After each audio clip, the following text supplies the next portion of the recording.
ഇറാൻ്റെ കപ്പൽ അമേരിക്ക പിടിച്ചെടുത്തു. ഇതോടെ ഇറാനും അമേരിക്കയും തമ്മിൽ പുതിയൊരു യുദ്ധ സാഹചര്യങ്ങൾ ഉണ്ടാവാൻ സാധ്യതയുണ്ട് എന്ന് രാഷ്ട്രീയ നിരീക്ഷകർ വിലയിരുത്തുകയാണ്. ചൈനയിൽ നിന്ന് ചരക്കുമായി ഇറാനിലേക്ക് പുറപ്പെട്ട കപ്പലാണ് ഇന്ത്യൻ മഹാസമുദ്രത്തിൻ്റെ തീരത്ത് വെച്ച് അമേരിക്ക സൈനിക ബോട്ടുകൾ വലയം വെച്ചുകൊണ്ട് തടയുകയും കപ്പലിലേക്ക് സൈനിക കമാൻഡർമാരടക്കമുള്ള ഉന്നത ഉദ്യോഗസ്ഥർ കയറിക്കൊണ്ട് കപ്പലിന് നിയന്ത്രണം ഏറ്റെടുക്കുകയും ചെയ്തത്.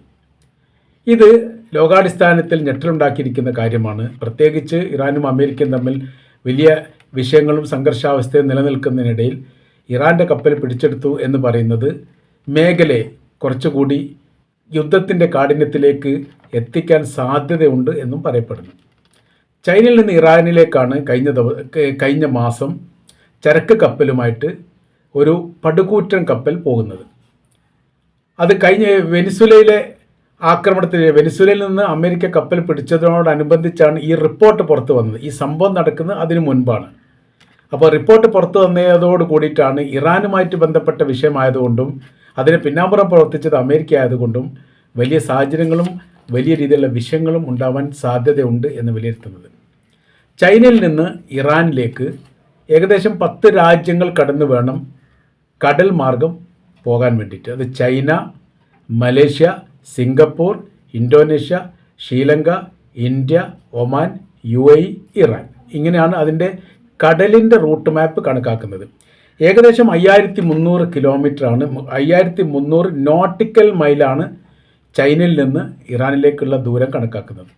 അല്ലെങ്കിൽ പിന്നെ കരമാർഗമാണ് പോകുന്നത്. കരമാർഗത്തേക്കാണ് കൂടുതൽ എളുപ്പത്തിൽ സഞ്ചരിക്കാൻ പറ്റും എന്നതിനാലാണ് കടൽ വഴിയുള്ള മാർഗങ്ങൾ പല ഘട്ടങ്ങളിലും ഇറാൻ തിരഞ്ഞെടുക്കാറുള്ളത്. ഈ കപ്പലിൻ്റെ പേരോ അല്ലെ കപ്പലിൽ വഹിച്ച പതാകയുടെ പേരോ പുറത്തു വന്നിട്ടില്ല. ഇറാനിലേക്കുള്ള കപ്പലാണെന്ന് കൃത്യമായി അറിയുകയും മനസ്സിലാക്കുകയും ചെയ്തതിന് ശേഷമാണ് അമേരിക്കയുടെ നാവികപ്പട കപ്പലിലേക്ക് ഇടിച്ചു കയറിയത് എന്നാണ് റിപ്പോർട്ട്.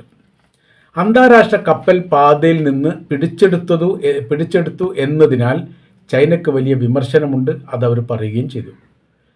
അത് ആ മേഖല സ്വതന്ത്രമായിരിക്കുന്ന യാത്രാ മേഖലയാണ്. ഒരു രാജ്യത്തിനും മറ്റൊരു രാജ്യത്തെ ചോദ്യം ചെയ്യാനോ കപ്പൽ പിടിച്ചെടുക്കാനോ കപ്പലിൻ്റെ അകത്തുള്ള വസ്തുക്കൾ എന്തെന്ന് പരിശോധിക്കാനോ അന്താരാഷ്ട്ര നിയമപ്രകാരം പാടില്ല എന്നുള്ളതാണ്. അത് UN അത് അംഗീകരിക്കപ്പെട്ടതാണ്. അത് ലംഘിച്ചുകൊണ്ടാണ് അമേരിക്ക ഈ പ്രവൃത്തി ചെയ്തത് എന്ന് ചുരുക്കം. ഇറാനെ സൈനികമായും സാമ്പത്തികമായിട്ടുമൊക്കെ ക്ഷയിപ്പിക്കുക അല്ലെ ക്ഷീണിപ്പിക്കുക എന്നുള്ളത് ഇസ്രായേലിൻ്റെ ലക്ഷ്യമാണ്. അത് തന്നെയാണ് അമേരിക്കയുടെയും ലക്ഷ്യം. കാര്യം കൃത്യം വ്യക്തമായ രീതിയിൽ അമേരിക്കയെ വെല്ലുവിളിച്ചുകൊണ്ട് സംസാരിക്കുന്ന ഒരു രാജ്യത്തിൻ്റെ പേര് ഇറാൻ മാത്രമേ ഉള്ളൂ. യുദ്ധത്തിന് പോലും തങ്ങൾ തയ്യാറാണ് എന്ന് പല ഘട്ടങ്ങളിലും ഇറാൻ പറയാറുണ്ട്. ഇത് അവരുടെ സുരക്ഷയുമായിട്ട് ബന്ധപ്പെട്ട കാര്യത്തിലും ലോക രാജ്യങ്ങളിൽ അമേരിക്ക ഇടപെടുന്നതിനും വലിയ രീതിയിൽ നിയന്ത്രണം ഉണ്ടാക്കിയെന്ന് മാത്രമല്ല, അമേരിക്കയോട് ഏത് രാജ്യത്തിനും ഇപ്പോൾ കൃത്യതയോടുകൂടി സംസാരിക്കാൻ പാകത്തിൽ ആ രാജ്യത്തെ ചെറുതാക്കിയത് ഇറാൻ്റെ ഇടപെടൽ മൂലമാണ് എന്ന അഭിപ്രായം അമേരിക്കയ്ക്ക് തന്നെ ഉണ്ട്. മിലിറ്ററി എന്താണ് ഇതിൻ്റെ കാര്യകാരണത്തെക്കുറിച്ചുള്ള വിശദീകരണ കുറിപ്പിൽ അമേരിക്ക പറയുന്നത് ഇങ്ങനെയാണ്: മിലിറ്ററി റിലേറ്റഡ് ആയിരിക്കുന്ന സാമഗ്രികളാണ് ഇതിൽ ഉണ്ടായിരുന്നത്. അത് ചൈന ഇറാന് നൽകിയതാണ് എന്ന് ഞങ്ങൾ അനുമാനിക്കുന്നു.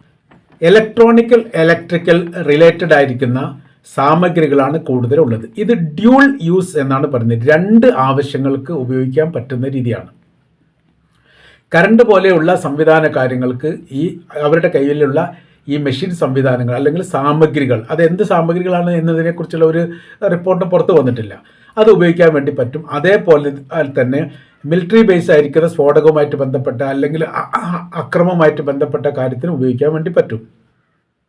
ഡ്യൂൽ യൂസ് എന്ന് ആ റിപ്പോർട്ടിൻ്റെ അകത്ത് പറയുന്നുണ്ട്. അപ്പോൾ ഇങ്ങനെ 2 കാര്യത്തിന് ഉപയോഗിക്കാൻ പറ്റുന്ന രീതിയിൽ ഒരു കപ്പൽ നിറയെ ഈ സംവിധാന കാര്യങ്ങൾ അല്ലെങ്കിൽ ഈ സാമഗ്രികൾ ചൈനയിൽ നിന്ന് ഇറാനിലേക്ക് കൊണ്ടുപോവുകയാണ്. ഇപ്പോഴത്തെ നിലവിലെ സാഹചര്യം നോക്കുന്ന സമയത്ത് ഇറാനും ചൈനയും തമ്മിൽ വലിയ രീതിയിലുള്ള സൗഹൃദ ബന്ധമാണ്. ആയുധ കച്ചവടമുണ്ട്, ആയുധ കൈമാറ്റങ്ങളുണ്ട്, യുദ്ധക്കപ്പലുകൾ വരാറുണ്ട്, അങ്ങനത്തെ പല സംവിധാനങ്ങളുണ്ട്. ഇത് നിരീക്ഷിക്കുക എന്നുള്ളത് അമേരിക്കയുടെ പണിയാണ്. പല മേഖലയിലും ഒളിഞ്ഞിരുന്ന് നിരീക്ഷിക്കുന്ന തരത്തിലാണ് ചില രാജ്യത്തിൻ്റെ അതിർത്തികൾ കേന്ദ്രീകരിച്ചുകൊണ്ടൊക്കെ ഈ മേഖലയിൽ അമേരിക്ക നിരീക്ഷണം നടത്താറുള്ളത്. ഇറാനെ സാമ്പത്തികമായിട്ട് ക്ഷയിപ്പിക്കുക എന്നുള്ളത് വളരെ പ്രാധാന്യമുള്ള കാര്യമാണ്. പതിറ്റാണ്ടുകളോളം സാമ്പത്തിക ഉപരോധം ഏർപ്പെടുത്തിയിട്ടും ഈ ഇറാൻ്റെ സൈനികപരമായിരിക്കുന്ന ബലത്തെയോ അല്ലെങ്കിൽ സാമ്പത്തികപരമായിരിക്കുന്ന ശക്തിയോ തകർക്കാൻ വേണ്ടി സാധിച്ചിട്ടില്ല. കറൻസിക്ക് മൂല്യം കുറഞ്ഞു എന്നത് ഒഴിച്ച് മാറ്റി നിർത്തിയാൽ അവരിപ്പോഴും പ്രതിരോധ രംഗത്തും ആയുധ രംഗത്തും സായുധ രംഗത്തും ആയുധ നിർമ്മാണ രംഗത്തും ഒന്നാം നമ്പറായിട്ട് തന്നെ മുന്നേറിക്കൊണ്ടിരിക്കുകയാണ്. ഇത് പല ഘട്ടങ്ങളിലും ഇസ്രായേലും അമേരിക്കയും തുല്യമായ രീതിയിൽ തന്നെ പറഞ്ഞിട്ടുണ്ട്.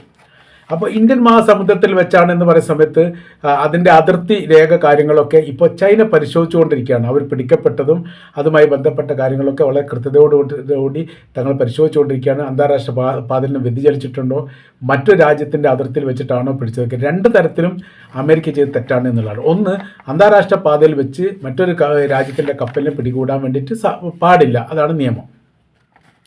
രണ്ടാമത്, ഒരു രാജ്യാതിർത്തിയുമായിട്ട് ബന്ധപ്പെട്ട മേഖലയിലാണെങ്കിൽ അത് പിടികൂടേണ്ടത് അമേരിക്കയുമല്ല. കാര്യം അമേരിക്കയ്ക്ക് അവിടെ അതിർത്തിയുമായിട്ട് ബന്ധപ്പെട്ട ഭാഗങ്ങളില്ല എന്നതിനാൽ ഏത് രാജ്യത്തിൻ്റെ അതിർത്തിയിലൂടെയാണോ കപ്പൽ പോകുന്നത് അവർക്ക് മാത്രമേ ഈ വിഷയവുമായിട്ട് ബന്ധപ്പെട്ട് ഇടപെടാൻ പോലും അവകാശമുള്ളൂ എന്നതിനാൽ അതിനെയും കവച്ചു വെട്ടിയിട്ടാണ് അമേരിക്ക ഇടപെട്ടത് എന്നുള്ളതാണ്.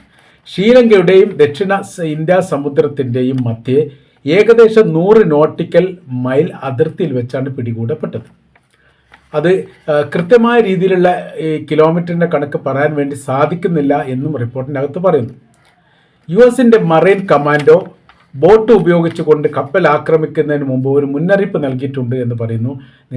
നിങ്ങളുടെ കപ്പൽ വളരെ അടിയന്തരമായ രീതിയിൽ നിർത്തണം, സ്റ്റോപ്പ് ചെയ്യണം, അത് പരിശോധിക്കാനുണ്ട്, ആ പരിശോധനയുമായിട്ട് ബന്ധപ്പെട്ടതിന് ശേഷം മാത്രമാണ് നിങ്ങൾക്ക് പോകാൻ വേണ്ടി സാധിക്കുക എന്നുള്ളൊരു മുന്നറിയിപ്പ് നൽകി. അതിൻ്റെ അടിസ്ഥാനത്തിലാണ് കപ്പൽ നിർത്തിയത് എന്ന് പറയുന്നു. കപ്പലിൻ്റെ പേര് പതാകകളൊന്നും വ്യക്തമായിട്ടില്ല, നമ്മളത് പറഞ്ഞു. ഇപ്പോഴത്തെ വിഷയം എന്ന് പറഞ്ഞാൽ ചൈനയിൽ നിന്ന് ഇറാനിലേക്ക് 5300 നോട്ടിക്കൽ മൈൽ ദൂരമാണ് കണക്കാക്കുന്നത്. 14 ദിവസമാണ് യാത്രയുടെ ദൂരപരിധി.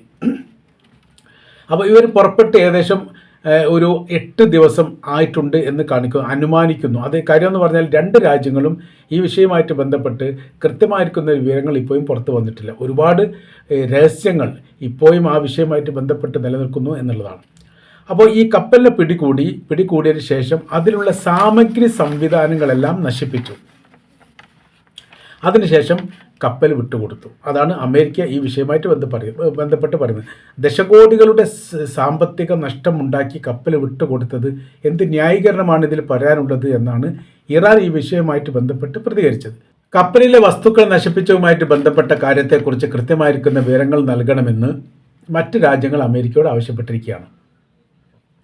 ഈ മേഖലയിലൂടെ കപ്പലിന് സഞ്ചാര സ്വാതന്ത്ര്യമില്ലാത്തൊരു സ്ഥിതി അമേരിക്ക ഉണ്ടാക്കുന്നത് തെറ്റായിരിക്കുന്ന പ്രവണതയാണ്.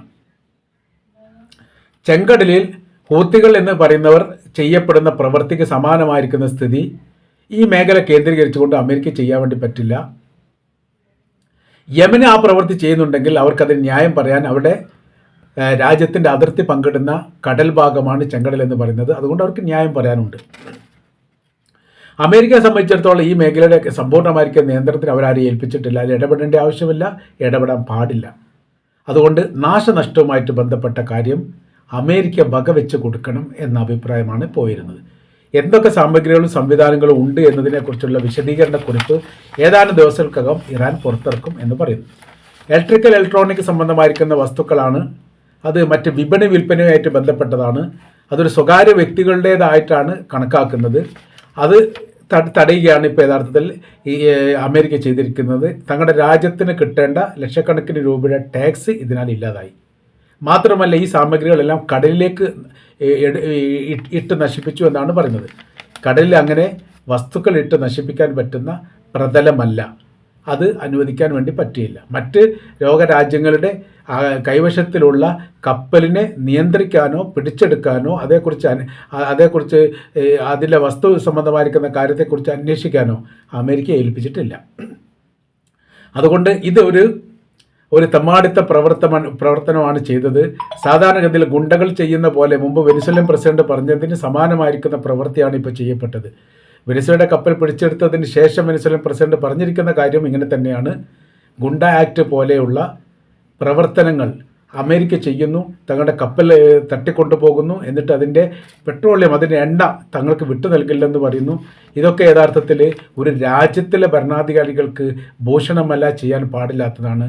വെനിസ്വേലയെ സംബന്ധിച്ചിടത്തോളം തങ്ങൾക്ക് തിരിച്ചടിക്കാൻ ശക്തിയുണ്ട്, കരുത്തുണ്ട്, തീർച്ചയായിട്ടും ഞങ്ങളത് ചെയ്യുകയും ചെയ്യും എന്നാണ് അന്ന് പറഞ്ഞത്. അത് കഴിഞ്ഞ് ഏതാനും ആഴ്ചകൾക്ക് മുമ്പാണ് ഈ സംഭവം നടന്നത്, ഈ സംഭവം റിപ്പോർട്ട് ചെയ്തത്.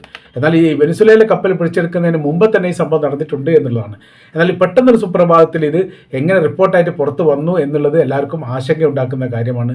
കാര്യം ഒതുക്കാൻ വേണ്ടി ശ്രമിച്ചതാണ്, ഏറെക്കുറെ ഒതുങ്ങിപ്പോയതാണ്, പിന്നീടാണ് ഇത് പുറത്ത് വന്നത്. വെനിസ്വേലയിൽ നിന്ന് പിടിക്കപ്പെട്ട കപ്പലുമായി ബന്ധപ്പെട്ട ആ കപ്പൽ വിട്ടുകൊടുത്തിട്ടില്ല, അതിന് പെട്രോളിയം വിട്ടുകൊടുത്തിട്ടില്ല, തങ്ങളുടെ കൈവശത്തിലാണ്, അതിലുള്ള ജീവനക്കാരും കൈവശത്തിലാണ്. പക്ഷേ ഇവിടുന്ന് പിടിക്കപ്പെട്ട കപ്പലിനെ വിട്ടുകൊടുത്തിട്ടുണ്ട്, അതിലെ സാമഗ്രികളെല്ലാം നശിപ്പിച്ചിട്ടുണ്ട് എന്നാണ് പറയുന്നത്. അപ്പോൾ അതിലാണ് സാമ്പത്തിക നഷ്ടം തീർച്ചയായിട്ടും നൽകേണ്ടതുണ്ട്, അതിന് അവർ പാത്രമാണ്, അവകാശികളാണ് എന്നൊക്കെ ഈ വിഷയമായിട്ട് ബന്ധപ്പെട്ട് പറയുന്നത്. ഏതായിരുന്നാലും ഇറാനും അമേരിക്കയും തമ്മിൽ പുതിയൊരു സംഘർഷാവസ്ഥ ഉണ്ടാവാനുള്ള സാധ്യതകളും അതോടൊപ്പം തന്നെ ചൈനയും അമേരിക്കയും തമ്മിൽ അവരുടെ സംഘർഷാവസ്ഥ കടുവീകരിക്കാനുള്ള സാധ്യതയും വളരെ കൂടുതലാണ് എന്നാണ് റിപ്പോർട്ട് പറയുന്നത്. കാര്യം ചൈനയിൽ നിന്നാണ് പുറപ്പെട്ടത് എന്നുള്ളത് കൃത്യമായ രീതിയിൽ അമേരിക്കയ്ക്ക് അറിയാവുന്നതാണ്. എന്നിട്ടും അമേരിക്ക ആ കപ്പലെ തടഞ്ഞു വെച്ചു, അതിലെ വസ്തുക്കൾ നശിപ്പിച്ചു എന്ന് പറയുന്നത് നിസ്സാരമായിരിക്കുന്ന ഒരു സംഭവമായിട്ട് വിലയിരുത്താൻ സാധിക്കുകയില്ല എന്നുള്ളതാണ് ചൈനയുടെ നിലപാട്. ആ നിലപാട് ഇപ്പോൾ ഒരു വലിയ ശക്തമായിരിക്കുന്ന നിലപാടായിട്ട് മാറിയിരിക്കുകയാണ്. കാര്യം എന്ന് പറഞ്ഞാൽ അതിൽ ഇറാൻ ഇടപെടുകയും ഇറാൻ ആ വിഷയമായിട്ട് ബന്ധപ്പെട്ട് പ്രതികരിച്ച് തുടങ്ങുകയും ചെയ്തിട്ടുണ്ട്. ആദ്യത്തെ പ്രതികരണം വന്ന കാര്യം ഇങ്ങനെയാണ്: സ്വതന്ത്ര സഞ്ചാരപാതയിൽ തങ്ങളുടെ കപ്പൽ ആക്രമിക്കപ്പെട്ടു, അതിലുള്ള വസ്തുക്കളെല്ലാം നശിപ്പിക്കപ്പെട്ടു, തങ്ങൾക്ക് ദശകോടികളുടെ നഷ്ടമുണ്ടായിട്ടുണ്ട്. ഏത് കാരണത്താലാണ്, ഏത് സാഹചര്യത്തിലാണ് ഇത്തരം പ്രവൃത്തി ചെയ്തത് എന്നുള്ളതിനെക്കുറിച്ച് ആ പ്രവൃത്തി ചെയ്ത രാജ്യം, അതായത് അമേരിക്ക, അതിന് മറുപടി പറയണം. സാമ്പത്തിക നഷ്ടമുണ്ടായതിന് സാമ്പത്തിക നഷ്ടം തന്നിട്ട് ഞങ്ങളുടെ വിഷയങ്ങൾ തീർക്കണം. തീർച്ചയായിട്ടും ഇത് നിസ്സാരമായിട്ട് കാണുകയില്ല, തങ്ങളുടെ രാജ്യത്തിന് നേരെ നടത്തിയിരിക്കുന്ന ആക്രമണമായിട്ട് തന്നെയാണ് കാണുന്നത് എന്നുള്ള ഒരു വിശദീകരണക്കുറിപ്പ് ഇറാൻ്റെ ഭാഗത്തു നിന്ന് വന്നതോടുകൂടി യഥാർത്ഥത്തിൽ അമേരിക്കയും അമ്പരന്നിരിക്കുന്നു എന്നാണ് ഈ വിഷയവുമായിട്ട് ബന്ധപ്പെട്ട് നമ്മൾക്ക് മനസ്സിലാക്കാൻ വേണ്ടിയിട്ട് സാധിക്കുന്നത്.